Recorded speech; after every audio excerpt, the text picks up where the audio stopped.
Le Premier ministre tchadien Alama Yalina a présidé une réunion de travail ce 23 janvier pour évaluer l'avancement de 12 projets présidentiels liés à l'aménagement du territoire, à l'urbanisme et à l'habitat. Cette 7e réunion a porté sur les chantiers 1, 2 et 8 visant à répondre aux besoins de la population et améliorer leurs conditions de vie. Le ministre Mahamat Assilé Khalata a présenté les réalisations de son ministère, notamment la création d'une chambre foncière, le drainage des eaux fluviales et la réhabilitation des infrastructures à N'Djamena.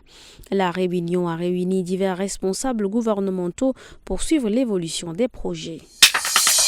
Son Excellence David Lammy, ministre d'État aux Affaires étrangères du Commonwealth et du Développement du Royaume-Uni, a atterri à N'Djamena en fin de soirée pour une visite officielle de 48 heures.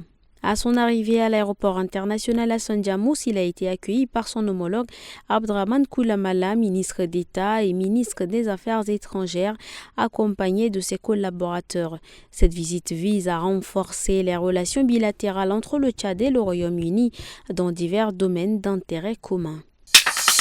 Le Niger, le Burkina Faso et le Mali, membres de l'Alliance des États du Sahel, prévoient de créer une force unifiée de 5000 hommes pour lutter contre les menaces terroristes, comme l'a annoncé le ministre nigérien de la Défense Salifou Modi. Cette force presque opérationnelle sera dotée de moyens aériens, terrestres et de capacités de renseignement, ainsi que d'un système de coordination. Modi a souligné l'importance de l'unité des trois pays face aux menaces communes, notamment celles des groupes criminels, et a mentionné qu'il réalise déjà des opérations conjointes dans les zones frontalières.